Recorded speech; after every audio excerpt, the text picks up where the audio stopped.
Welcome to the Facial Recognition Comedy Podcast. I'm Pallavi. I'm Fizza. I'm Zara. And today we have a very special episode with a very special guest from Everyday People of Tastemade. We have Saada. Hi. Hey, Saada. Hi. Thank you for being here. Thank you for having me. It's been really fun the last couple of days. We've had Tastemade follow us around and they wanted to jump in on our podcast. Could you tell us a little bit about this episode and why you're doing this? This episode we're recording right now? Well, the Tastemade episode, Everyday People. Yeah, we're doing a show on community, and I'm really excited to be able to watch you guys and see the community that you've built for yourselves. Oh. Yeah, and you're focusing on women specifically, which is awesome. Because we're women. Yeah. And you know, I didn't really think of it as us creating a community until I realized we have a podcast, we have listeners. You guys are our community, and thank you for coming together. It was a happy accident. You know, it was the same thing what you were saying about everyday people. Like it started off as something different and it just exploded. When you do something that you love, I think that the results are always like... If there's passion, right? Yeah. If you do something for the money, it's not going to really go anywhere. Except your bank account, though, right? That's pretty good. All right.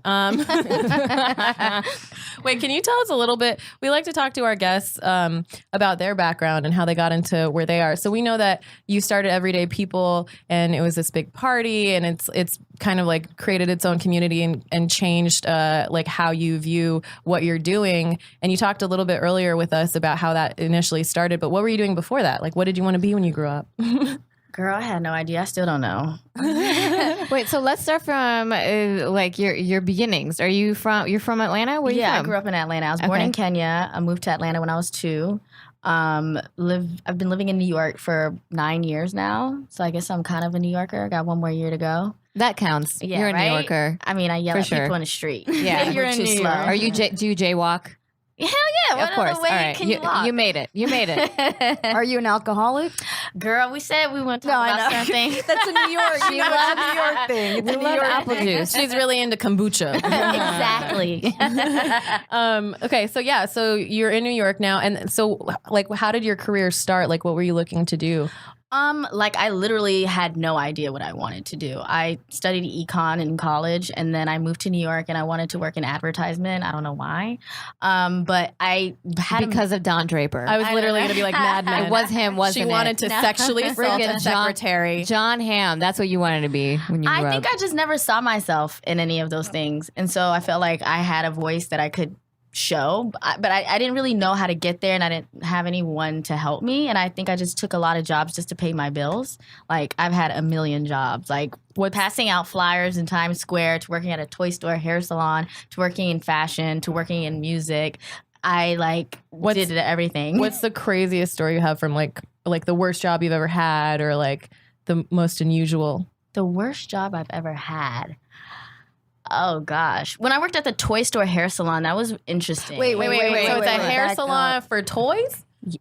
It was a hair salon for kids that was a toy store. So they bribed their children to like get their hair cut. Oh, so it's like one of those specialty hair salons. yeah. These Okay, white got it. people are crazy. It was owned by Desi women. Oh, what? Yeah, we're Dude, doing it. That's We're smart. becoming white. Entrepreneurs. Look at us. Dude, that's smart. It's the spirit. Have you seen toddlers? I went from these white people are crazy to that's smart. No, you said white That's people are just- crazy. I did. You said white people, but I've had to take toddlers to get their haircuts because I'm a really good babysitter, and that's the way to do it. You either feed them Benadryl or you What? give them a toy.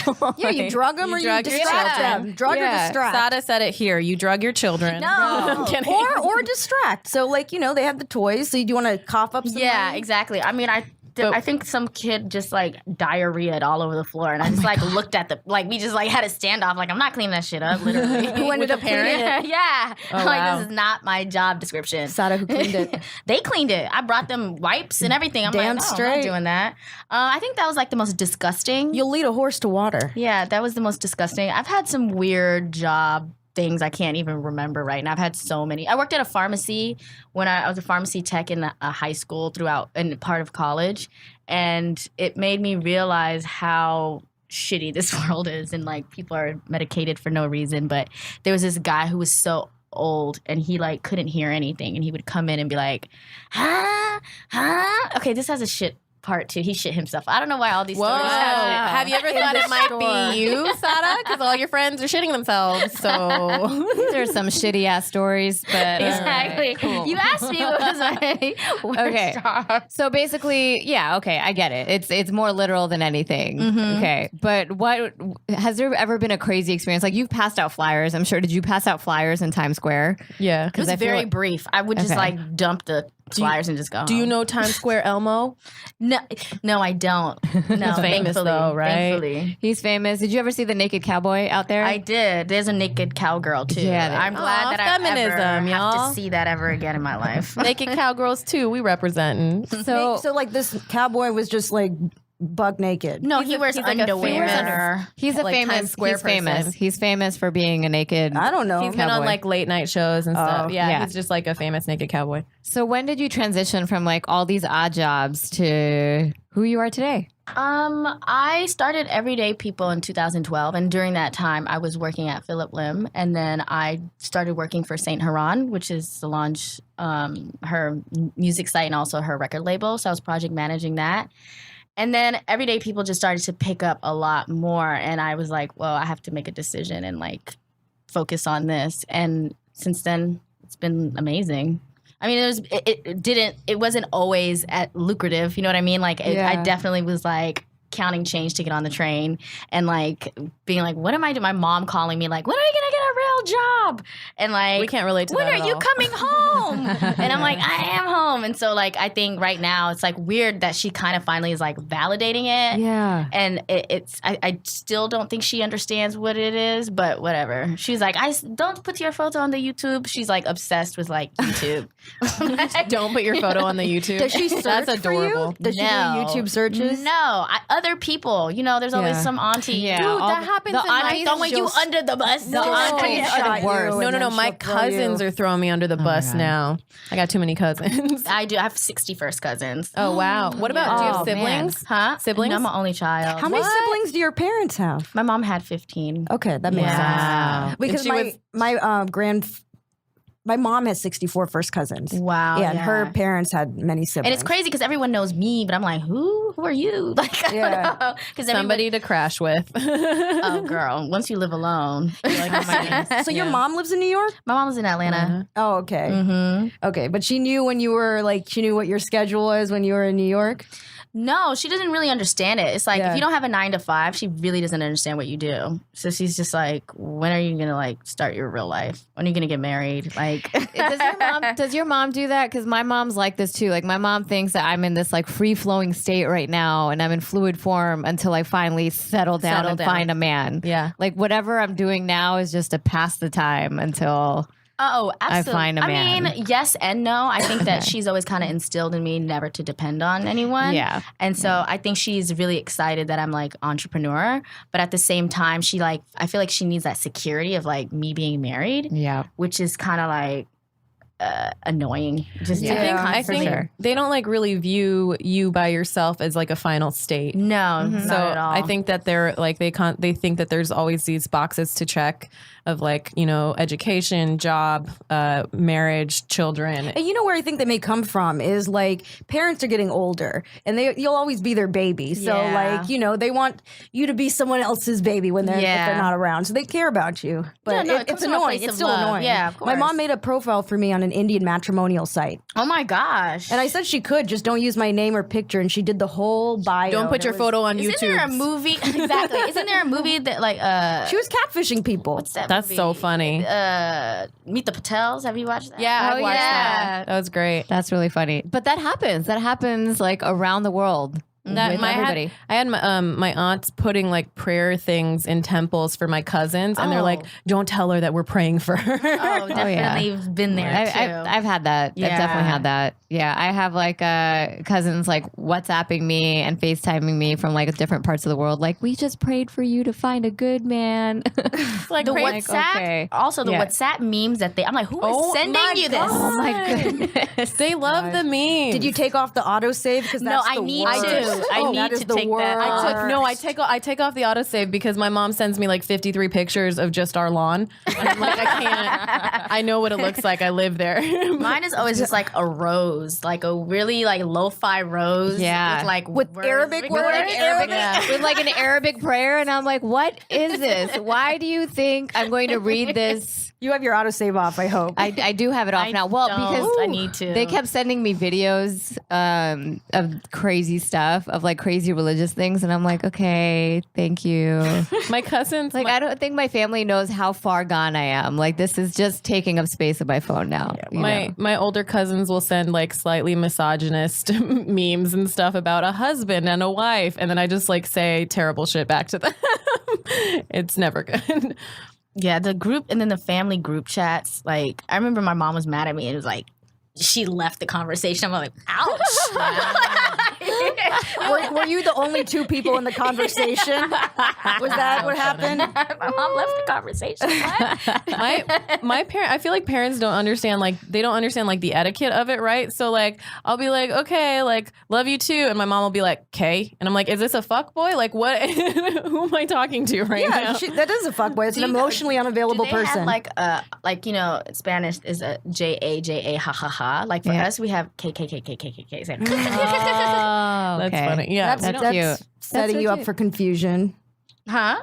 Like if Yeah, I was like, what is this? And then I had to realize, oh, okay, this is her way of saying like laughing. But then I started to see my cousins doing it. And I'm like, when did this catch on? you're out of the loop. Your Yeah, mom knows I'm out of what's the up. loop. My mom is literally in the digital WhatsApp world. She knows Yeah. all of it. So is there pressure from your mom for you to do something else with your life or She's figure out given something? up. Oh, she's given up. She's given up. That's great. That's awesome. Congratulations. Thank you. Congratulations. You did it. You've settled down into the part of your life where your parents have given up. You're just like, Give it up for her. You're alive. Really you're not on beautiful. drugs. Like, Yeah. you're okay. but you're not married. I know. It's all good. That's Yeah. funny. I think my parents are starting to finally understand that it's just me. Like I don't know. They'd just be happy to know I'm not a lesbian at this point. Yeah, I think she feels that way as well. But like, yeah, I mean, at this age, like, you know, I'm almost far gone. Like the pressure is going to be on my younger sister now. How old is your younger sister? Well, I mean, if I tell you that, then you're gonna find out I'm 45. You are not. Shut up. She's not. She's 63. Don't I look good? She looks so You good. look great. She killed many fetuses for that face. No, I'm kidding. They were already dead, bitch. Oh my goodness. It was real harsh. All right. So you don't feel like, so you feel like your family is kind of like, your mom is like chilled out a little bit. She has chilled out, and it's kind of like strange to feel like I still have that like fear. I feel like a teenager sometimes. Like, Yeah. you know what I mean? Like that fear. Sometimes I get excited that I can just like do what I want. I'm like, oh yeah, I can go eat what I want right now. It's like, Do you guys ever feel like when you go back home, you revert into like that parent-child dynamic? Yeah, I turn into my 14-year-old self when I'm back home. oh, it becomes a game of like it's how many crazy. days can I last? And I'm Oh, like, yeah. I like time it. And I'm like, okay, you only exploded after 2.5 days. That's a PR for you. Yeah. I mean, I think for me, our relationship has improved where like she said she would go to therapy. Oh, Yeah. Wow. But then I talked to my That's therapist. My huge. therapist was like, she doesn't need to come here. You guys are good. And I was like, oh, well, this means that there's like some sort of evolution with our relationship. I mean, obviously, like Now your she comes from a therapist is different, honest. she came from a different background. You know, I can't expect for her to change immediately. You know what I mean? Is there a mental health stigma in your culture? Oh, absolutely. I did this video for Revolt about my anxiety, and I didn't show her. Someone, I don't know who this mole is in the family, but I'm gonna find out. They were like, she's like, I saw that video of you talking about anxiety, and I was like, well, I do have it. Do you remember when I was a kid? Like my stomach would hurt, and like I would take me to the doctor, and they'd be like, you're healthy, and like all of these things. And she was like, well, why did you have to go and tell everybody about it? And I was like, it's not that I'm not trying to get attention about it. It's about me sharing that other people have this, and it's okay. Saada, it's very difficult when the parents make it about themselves. Yeah. And it's like, oh, you're bringing shame about the family, but it's like, no, this has nothing to do with you. And I think that's because the parents, we're like an extension of them. Yeah. We're like property in a way. I It's don't very know. appearance Are your based. parents like this? Where I feel like for me, my parents parents raised me to be like, like a wallflower and not like cause any humble. attention. Oh my God, be yeah. humble. Don't like cause any attention towards yourself. So now that I'm doing stand up and I'm doing all these things, they're just so embarrassed and they're like, why are you like?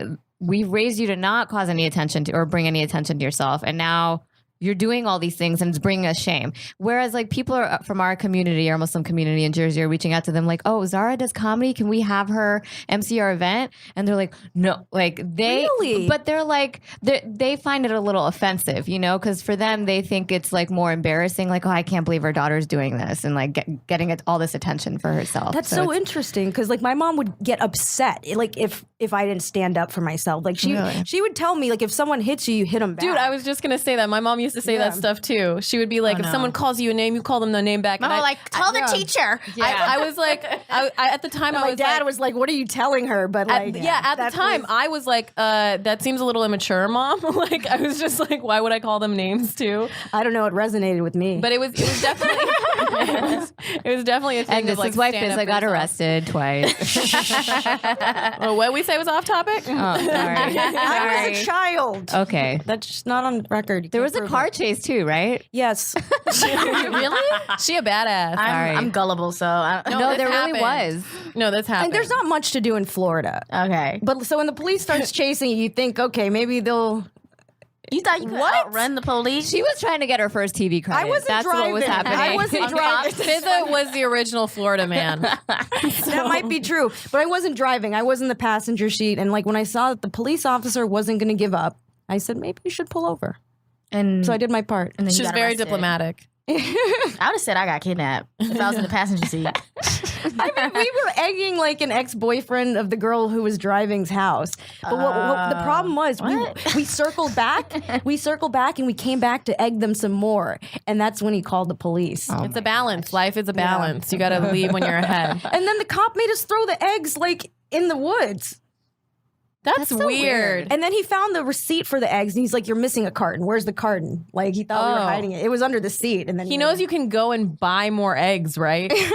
That's ridiculous. Yeah, Florida, Florida cops. So I think. Oh, Go ahead. I was gonna say like I think the appearance thing has a lot to do with like social status and ability to achieve because I think you aren't gonna get like hired and you aren't gonna do well in your community if people see you as irresponsible or like not bringing that honor to your family. And I think our parents were in such a survival mode that that it's very like insular and protective, and you protect the family and you protect the appearance of the family so that you can succeed and you can make sure you're like strong together in like this new world that they entered. But I think for a lot of us, we're like, nah, it's a lot chiller than that. We get a lot of mistakes in America. And so it's okay to be ourselves. There's a lot more independence here culturally. Yeah, being yourself is really tough. And I think that like transcends even cultures. Like the ability to like just fully be yourself is a gift. Yeah. And it comes with age. That's why old people don't give a damn. Well, you have know more what I time mean? with yourself, Yeah, right? you're like, So why do you I know care yourself what a you little bit. think? Or you know what I mean? They say like when women hit their 40s, it's like a beautiful moment because they just stop giving a fuck. I can't I wait. think I'm reaching that point very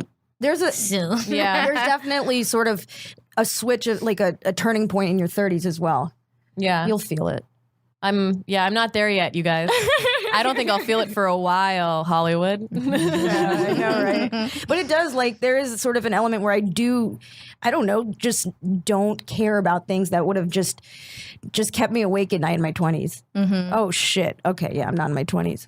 It's okay, girl. I'm not either. I know, I love it. I'm 33, bitch. Jesus age. I know, yes. Oh, was that Jesus' age? I thought think it was so. 34. Girl, I'm off. I don't know. I don't know. This is the wrong group of people to ask about true. anything to do 33, with yes. 33. 33. All the right, Holy we got Bible. it. We had to That's ask, cool. the other people. We in We the have to room. ask the Jewish girl. So how's your mom feeling now? Like, are people reaching out to her now, like bragging about you and all the great stuff that you're doing for the community? Still that mole in the family. Yes and no. It's kind of like don't ask, don't tell type of Got thing. it. I mean, I feel like she still doesn't like it, but like it's like you can pay your rent. So I'm not Yeah, gonna say you're earning a anything. living, You know what I right? mean? So I don't really. I think I've reached a point where I don't care for her validation as much as I used to. Like I don't need it Freedom. anymore. Yeah, like I can pay my bills. I'm okay. secure with myself. I'm constantly trying to like heal myself, you know, and that's all I can do. I can't change who she is. And if she's just going to have to accept me for who I am. I mean, the only thing is she's just like really obsessed with me going to hell or something. My parents are happy. Okay. We were talking about it briefly, but my parents or my father took me to Mecca. Oh, yeah. She went to my Hajj. gosh. Because I he can't wanted believe to. you went. I can't believe it either, but he really twisted my arm. There was so much pressure, and it was important to him. And we all had our meltdowns, not at the same time, but like everyone took had turns. a meltdown. Yeah, it's a tough experience. Yeah, it's physically and mentally grueling. Yeah. Do you guys fast for Ramadan? I mean, I'm gonna be honest. No, I have like low blood pressure and anemia. It's better for everyone for me not to. Yeah. But you also don't subscribe to that traditional. Yeah, I'm not a big fan of organized religion and dogma. I think more like I don't need a boilerplate, a template for ethics. You know, I'd like to sort of find that for myself. Of course. And no shade to anyone who does find your own value in life. You Yeah. know what I mean? Everyone should follow their own, like, what's between me and my... Follow your joy. Yeah, exactly. Whatever you got to do to be a good person. Exactly. I mean, I'll fast. I'll pick like a weekend during Ramadan where I'm not doing anything. So you can sleep all day? So yeah, that's how I cheat. That's how I fast. I'll pick a Sunday, and that's how I do it. But just to say that I did it, because when my mom asked, Do me, they "Did not you listen fast to today?" this? No. Are you kidding me? No. They don't. They can't find the podcast app on their phone. Are you kidding? That's No so funny. way. That reminds me of like one time I was dating this guy. We broke up for an hour. My mom asked me in that hour if I was dating anyone, and I was like, no. Like I cheated and got away with it. I know, it was great timing because they said something, but if you can like kind of Speaking get of that, like Saada, were you allowed to date in high school? Oh yeah. Date? Are you kidding me? Well, She's like, what's a boy? It literally jumped from no boys to like, when are you getting married? I'm like, wait, what? Yeah. This has a really good joke. She has that joke. Yeah. It's about like sex, like don't have sex. Where are my grandchildren? Like, Yeah. it's just suddenly like, okay. Well, how did we get there? So you must have at some point. Did you become a con artist? Were you living a double life a little bit, or It kind of does. How did you it does. It manage? It is living a double life, and I mean, it feels like living in the closet in some ways. I mean, not as like that. Obviously, that's completely different. But it gave me a lot of like identity issues. Like I'm like, who am I? Yeah. Like what do I actually believe? And why am I putting up this facade? Like I want everyone to be themselves, but then I don't know who I am. Yeah. And I think, like we say, as you get older, you become more confident in who you are. And even if it's your family, like you have to be like, this is who I am, and you're just gonna have to accept it. And if you don't, then oh well. They might be a little shocked initially, but like, I think a lot They'd of be like, oh, times- you became Americanized or something. Oh, You yeah. know what I mean? But I think ultimately, once it settles, like, if they love you, they love you. I'm I a think- good person. Yeah. You know what I mean? Like, Yeah. I'm not doing anything to hurt anyone. So, Well, I struggle with this a little bit with my very religious Muslim parents. Like their version of good or their definition of good is different than my definition of good, right? So they like overall, I think like in terms of like being successful or living in this society, I'm fine. Right. But with them, like they still think I'm going to go to hell. So like at some point I have to like become a religious person and, like do all the things that they feel that religious people do in order to get myself to heaven. I think my family they're still holding on. Like, oh, she'll fix herself at some point. born again Muslim. Oh yeah, I'll be a born again Muslim. I mean, my family has a similar thing, but like my dad and my brother and I are all atheists, but we were like culturally like Hindu. But my dad always says a similar thing. Like, I feel like every time he drops me off at the airport, he's like, we have values. We have family values. And I'm like, yeah, but part of those family values are my new values, which you don't necessarily espouse. So like you have to, if you're going to say like this is us as a family, as a unit, then you have to be accepting and you have to incorporate like everybody's viewpoint. And if not, that's okay too. But it's like, we are different generations. We come from different countries. We're going to be different. We're going to have different ideas of what's good. I like the fact that my parents think that, like you shouldn't have sex before marriage. And my value is like, if you're going to be in a good relationship, you got to live with them before you get married. Like, I think that's responsible. That's something that will never like overlap, but that doesn't make it better or worse. You So, know? like, have you guys had the opportunity to, like, talk to your parents as an adult and just sort of really show them who you are? Because I felt like when I was in Mecca, I basically I came out to my dad about like not being a big fan of not being a fan at all of dogma and organized religion. I told him in Mecca that I'm not, a practicing. Great timing. I know. It's now it's like your own personal Mecca because of what happened there. It was actually a very beautiful moment because the thing is like how I explained it to him. It's just like, well, that's the basis of, like love and kindness. Did That's what a I light practice. bulb go off? Did it like resonate with him? Did he finally get it? Like, I mean, I think my brother and yeah. sister, like, I don't know if he's had that level of spiritual experience, just because. Yeah, I don't want to get into it because that's his own experience. But like my brother and sister had to sort of just say, I think we all sort of believe the same thing. So they kind of massaged it, but it felt good to express my truth to him. Well, I did in a way because since I was a kid, I always questioned. I was just like, why, Dude, why? That was like question and- everything. and I because if it's think- the truth, why not question it? Exactly. And I think that I had a lot of like relatives that would just follow blindly and just say things, and I would call them out on. I would call them out on it. And But then when you're calling them out, they're calling you disrespectful. Or they're saying we have the answers, you don't have the answers, even if theirs aren't I real. think that doing that helped me. I mean, I told my mom, like, I distanced myself because I never got the answers and I was taught out of fear. And that's not a healthy way to like absolutely gain anything. And so I feel like right now I feel more spiritual because I had the opportunity to take a step back and like really understand why I believe what I believe. Yeah. And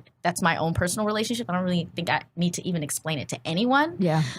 And then my mom seeing like other relatives that like who are around my age doing things that she didn't expect because they were forced to do something. They were forced to wear hijab, forced to do this. And then now they're like going the extreme. And I'm like, yeah, you can't do that. You can't expect people to follow something just because it's a rule or a law. Like you have to have some sort of logic behind it. You know what I mean? That's what, I always felt like you can't force someone into faith. That's what faith is. It's just having that own belief within yourself. And I grew up in Utah and I had a lot of Mormon friends, right? So we would always discuss religion because it was so prevalent in my like everyday life.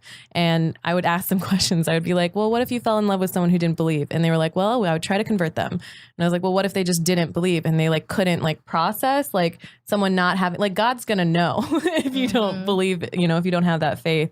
So I always thought, like I always asked those questions too, and I got in a lot of trouble. Yeah, I got in so much Because trouble. it threatens the basis of, their understanding of their world. So that's like very threatening. That's scary, questioning that. Because that could be, for me, I always was very curious growing up. But like someone who just sort of accepts it and they're like, okay, this is my way of It's life. safety. This is my It's safe safety. zone. It's safety. But like I've found that like it's very difficult for me to navigate through life with an ethic system that's fear-based. Like it just always leads me to trouble. And that's why I feel more spiritual now too, is because I just follow the feel good. I don't say I'm not going to do this because I'm scared. I'm going to say I'm going to do this because I love it. Or one that's like based on like something in the future rather than what's the interactions you're having now. If you're constantly worried about like what's going to happen in the next life or like later on down the line and it's a result of a punishment, then you're not like being present or like worried or like doing it for the moment. I have a question. So like with your comedy and subject matter, like do you feel like you censor yourself because of that? Because of your family? I try not to because that is damaging to, I think, to the stand-up. Like authenticity is like the biggest gift. So like to me, it actually, it really bothered me like when the first time I performed in front of my parents that I felt like I had to censor them. That's why I kept them away for so long because I was like, I'm not at a point, I can't do this. It doesn't feel good. But like now, it's better not to. I also don't have my parents come see it, but I recently opened up to my brother about some personal things so that he could come see the show. And he was very accepting and it felt amazing because I didn't censor myself at all. I was just like, if I'm going to do this, I'm going to do it. And afterwards he, said I was talented and he had like a really good response to some of the stuff that I revealed about myself. And he was also understanding. He was like, I understand why you wouldn't want mom and dad to see this right now. And so it was really a good bonding moment, but it was definitely one of those things that I had to be myself on stage. That's awesome. Like when I performed in front of my parents for the first time, I had a tangible shift. Like at the time I was drinking heavily and the day after I performed in front of them, I stopped drinking. Oh, because it was that fear. Yeah. That's That so was cool. That's an awesome experience. I'm like waiting for this experience. Not that I'm like drinking heavily or anything, but it's like I don't really hold myself back on stage, but I've noticed that it does affect my performance, or it makes me something happens where I can't perform in front of the people that are closest to me.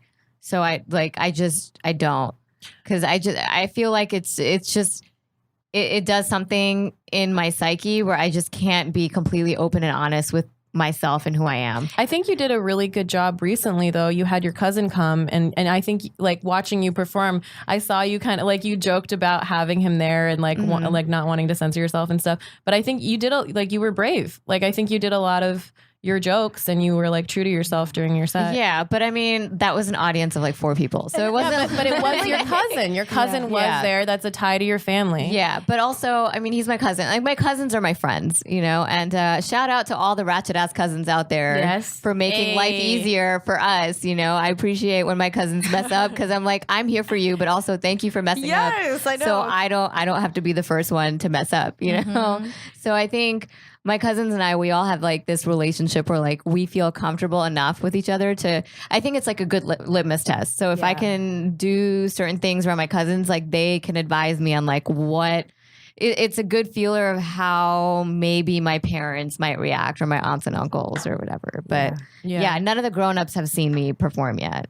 I'm kind of scared of that happening. It's hardest with the immediate family, I think. The extended family is like, oh, you're kind of friends. You're not here all the time. And also, I don't have the best sets when my boyfriend's in the audience. And you know, like he's not allowed to come to my shows anymore. You said that earlier that like it's very difficult for you to perform in front of someone you're close to. And I actually relate to that because I had that issue too, I think, before I performed in front of my parents. And I think it comes from childhood. Like when we're vulnerable, we were punished. You weren't validated for it. Yeah. Like, or even beyond not validated, you're punished. Yeah. So it's like, oh my God, if my self-worth suddenly depends on their approval, that's a lot of pressure. And like if there's pressure to do well to perform, you're probably not going to have a good set. But also, it's like it's a side of ourselves that because we revert when we go back and we are like those kids, it's a side of ourselves where we have to be incredibly self-confident and like lay down how the audience is going to feel about what we're talking about and just be incredibly like it's almost like being ourselves on stage is a different person with them. And so it feels weird exposing just that level of like confidence and assuredness to people that don't take you seriously all the time. Like it's, I think sometimes I dismiss how painful it is to admit parts of myself to them. Like that's like, I really do want to be like, this is me 100%, but it's just like, I don't think they really want to know about certain things, like. I also think that they hide a lot about who they are. They are not innocent, okay? Yeah. I'm sorry. They are not innocent. You think your parents are hiding like their double lives? Yeah. Absolutely. There's probably a lot about my mom that I don't know. She came to America in 89 by herself, and she used to dress real cute. She was a beautiful woman. I'm sorry, she's not innocent. Yeah. I found out stories about my dad that he felt comfortable telling my brother and not me. And so I'm like, oh, there's like definitely more to this. Like there's definitely like more of a background. And I'm slowly learning more. Like as you become more of an adult, you're like, they're people. Aunts and uncles like slowly reveal like crazy shit they did. And you're like, oh, we can chill. Was it like sort of freaky to like see your parents as people, imperfect people, like for the first time? Just sort of as like not sort of, like the end all be all.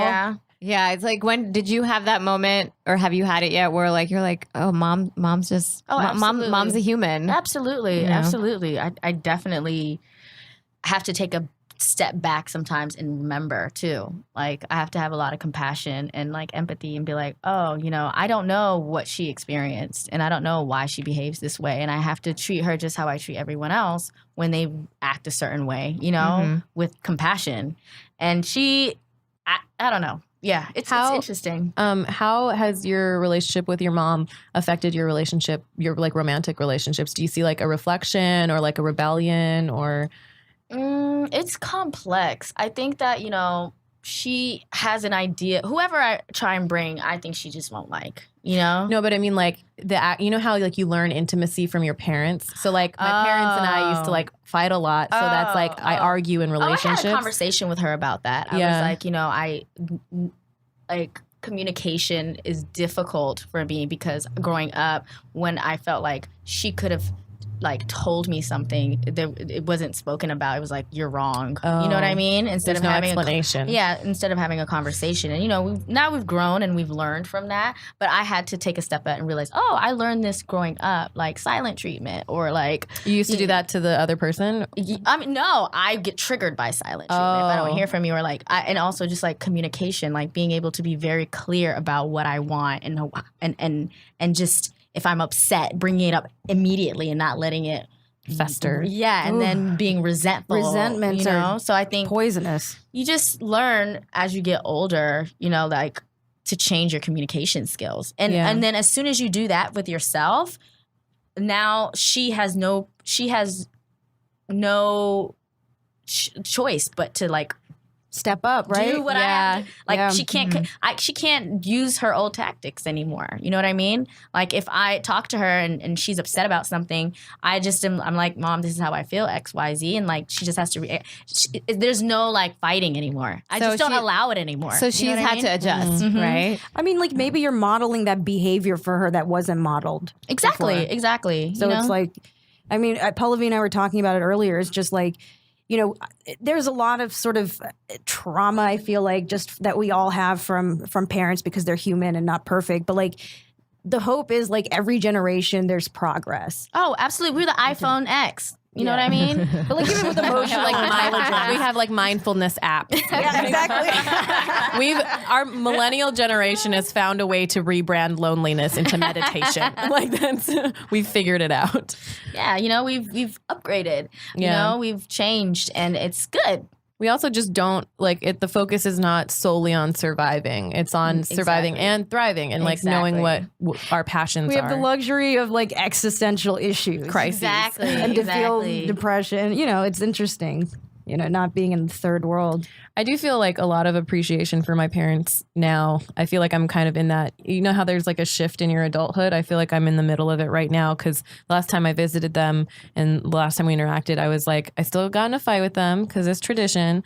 But I like had these moments where I was like, damn, they really do a lot for me still. Absolutely. They love you. Yeah. They really love you. Like it's a lot. But I think that like my mom looks at me and sees like 3-year-old me. Like you know what I mean? It must be so weird for a parent because like that 3-year-old is gone. So it's almost like they have to mourn like the loss of that 3-year-old. And like it's I can see like they want their baby, and the baby's not there. I mean it is, but like it's you now. Exactly. They do the best they can, guys. They really do. It might be shit, but they do the best they can. I mean, we're here today. You know what I mean? Like we're here right now. They did doing it. This. They made it work. I feel like that's the thing is like our parents are like so disappointed in all these things, and I want to just be like, hey, you did a good job. I'm good. Like you be more confident in your ability to parent. Like you sent us out into this world. We're surviving. We're good people. It's like I just want to give them that confidence. It just like, they say it's scary. I don't want to say it's scary to be a parent, but like to love something that much and be powerless over them. Because like it's an autonomous individual. Like, you don't know what your kid's doing if they live in a different state. So like that, maybe that's scary for some. It's a lot of like, I can't imagine the level of like, I have a dog and I freak out about it. Like I cannot imagine the level of love. Do you they have for understand the like facial recognition idea? Like the fact that you guys all get confused. Do they like think that's funny, or they're just like, what? I think they just like that we're all hanging out together. They like the community of it. Yeah, I think they like that I think for my parents, it's like, okay, someone's looking out for you. Yeah. Kind of thing. I So guess I can feel that. Yeah. MoMA is Sudanese and Robles half Somali. So they're like, oh, at least So for our listeners, these are your business partners. yes, my for business partners. everyday people. Mm-hmm. I don't think we fully described what everyday people is. I don't really have an elevator pitch for it. Well, we're gonna figure it out on this podcast. It's like I think it's more than a party because we have other. I didn't even talk to you guys about the other aspects. Like we have another under the Everyday People umbrella. We have Brothers and Sisters, which is like an open forum discussion that's kind of like a remix to the Harlem Renaissance salons. Whoa. Where we have a moderator and we have different topics in that we bring up every month and like it's led by the community. It's been amazing. So I do that, and then we have another live music event that's like more I don't know how, like more speakeasy style. Like, But is it also showcasing talent from people who are part of the community?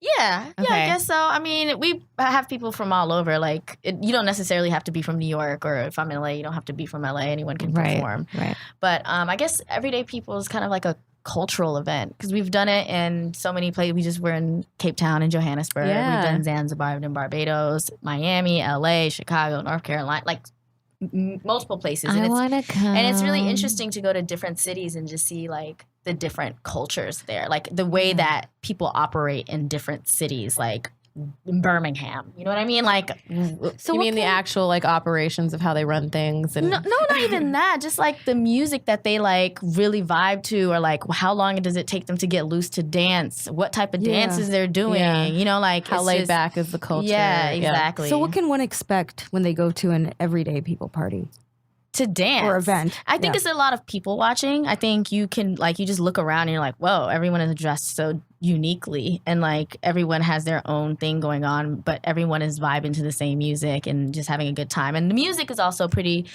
diverse. Like we have a party in New York called Everyday Afrique where we play mostly like reggae, Afrobeat, sounds from South America, like just the diaspora. So we basically like to celebrate like Black diversity. And the ambiance, is it like an outdoor event or like It depends on the venue. Yeah. But we like day parties, Yeah. and like well lit like places so that you can actually see who the hell you're talking to. So it's definitely to promote networking and getting to know your community in addition to, all right, have a party. It's Yeah, connection. exactly. And That's it's awesome. not pretentious, you know. I feel like everyone can go there and have a good time and feel comfortable. So as long as you can get your hands on a ticket, you can go? Like, how does it work? I mean, you can just like, it depends on the venue and what event we're doing, but you can get a ticket. If you know me, you can get on the list.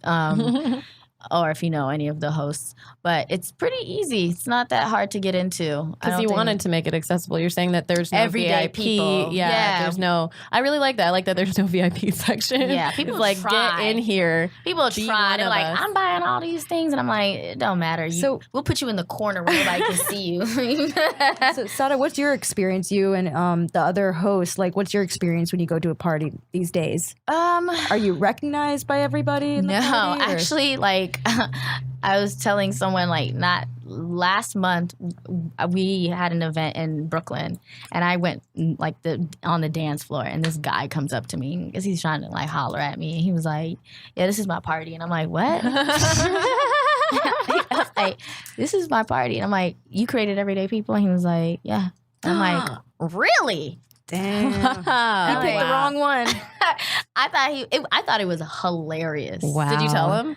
I was like, "Yeah, you a damn lie," and I walked off. And like he just like didn't even really understand what happened because he's an idiot. I need to use that. I need to use that line. You a damn lie. Oh my god. That brings me back You to fake. Florida. You're a damn lie. You a damn lie. That's We had great. a lot of cultural overlap Oh, in yes, Florida and Southern. Georgia. Yeah. I haven't man, heard so that in funny. a while. Yeah. So it made me feel nostalgic. I don't want to be recognized. I do not like at all. I'd rather be anonymous. I want to enjoy it like everyone else. Like Yeah. I don't want to be approached. I don't want to build with you. I don't want to talk to you about business. I just rather just have a good time and like have fun with my friends. Right. But it does. So I understand that because like when we produce our shows, when it comes to actually like doing the show, we just want to have a good time, right? Because it's like Yeah. so much fun and you can experience the magic in the room and stuff. So I'm sure you feel the same way with the parties, right? Like I'm sure there's like a lot of work going into planning and the logistics and everything. Yeah. So once you're there, are you able to enjoy yourself? I do. I do get a lot. I get a lot of anxiety. I mean, I'm working on it. It's just kind of overwhelming. 1,000 people is a lot. That is a lot of people. And What do you do for like your self-care to like reduce the anxiety? Like what? I try and work out. I try and sometimes do meditation beforehand. But you know, I've just tried to like really think about the bigger picture and like what is there to be anxious about? Like what is the worst outcome of me being here? And there's nothing. So I have to like kind of like get rid of the delusions in my head. They say Yeah. fear is fantasy. It hasn't happened yet. No, it hasn't, and it won't. There's nothing that could happen there. But Yeah.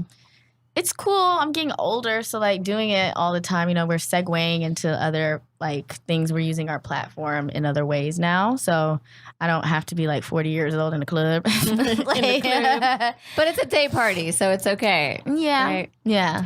It's fun. Be in your walker at like 80. twerking. Get down. That's fun. Do we want to do the last couple of segments? Yeah, let's do it.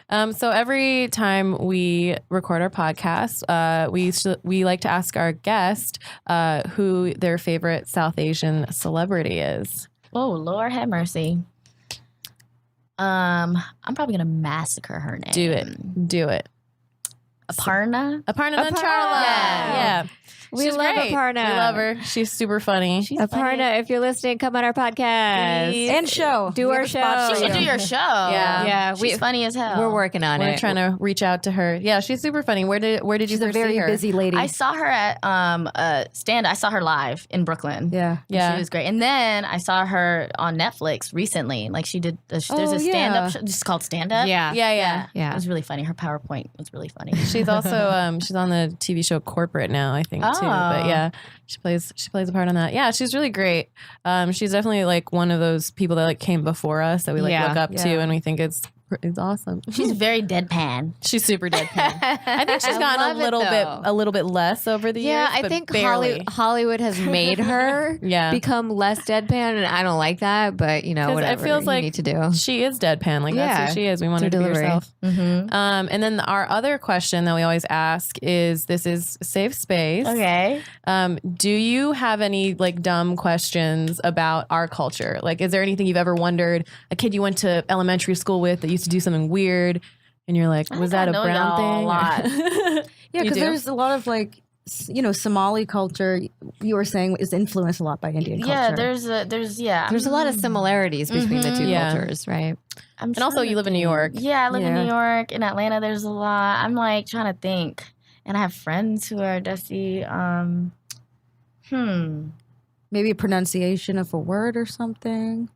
Do you have a friend that's always doing some weird shit, Yeah. and you just want some Like, clarification? is this Is this my friend that's just weird, or, or is this it all brown y'all? people? No, I think that y'all. I mean, I see everyone as an individual. So, We're not the same person. I'm trying to think. Damn, I wish I thought about Oh, we this should talk about what happened last night. Oh my at the God. show. Okay, this is so funny. So we're at our show, and Tastemade is there and filming us. And before the show, Fizza was interacting with some industry people over email.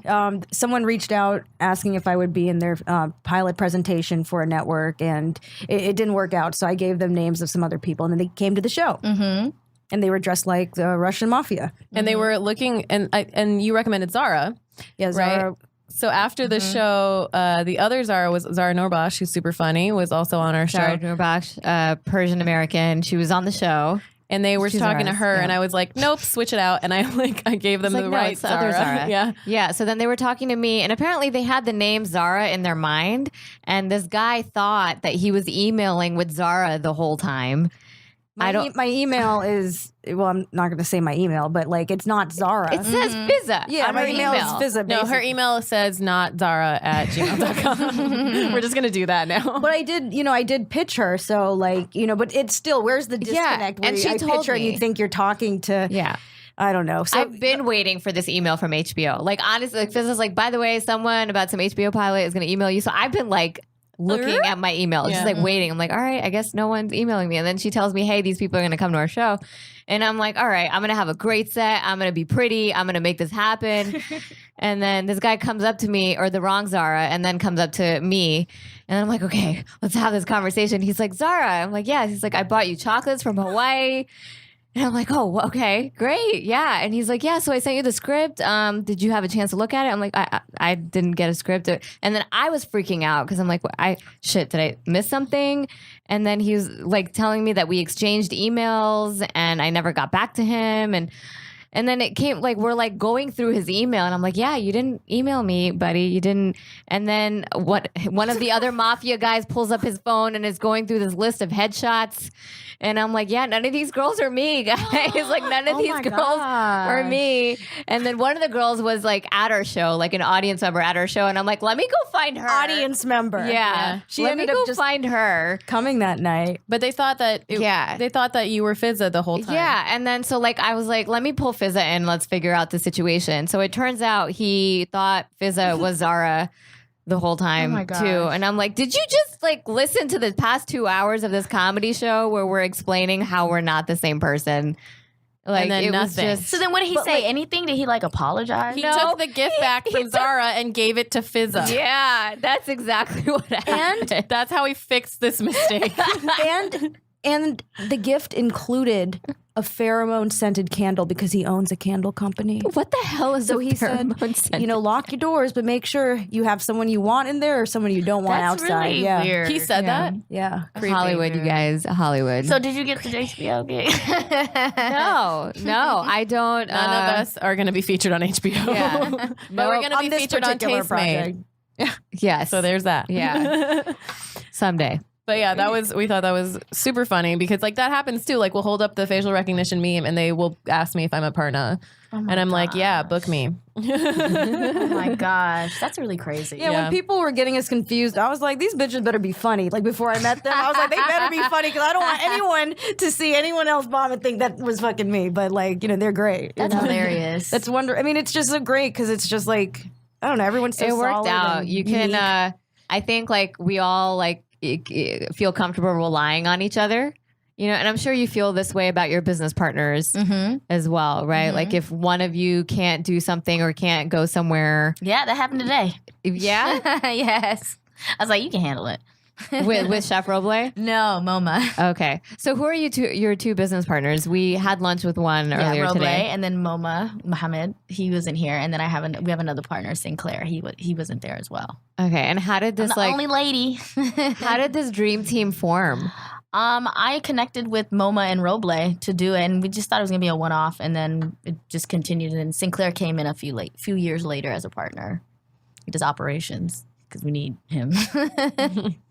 Operations is important. It is. I'm tired. Shout out to Paula Viganalin, I'm so our tired. COO. All right. Do we have any other questions or anything we want to ask before we wrap up? Do you have any questions for us, Saada? You guys answered a lot for me. She's like, I know too much When is now. your next? You said your next show in New York is the 9th? Yeah, November 9th, Okay, New York cool. Comedy Fest. And we found out today we got into SF Sketch Fest. So we're going to be back in January, Francisco. bitches. That's awesome. That was our first Worldwide, festival yes. we got into. That was our really third great. show ever with Sketchfest last year. And we sold out. And we That's sold out. awesome. So we're going to be back. You're a friend of the show, so anytime you want to come, just hit up any of us. Bring would love a to. scented candle. We'll let you in.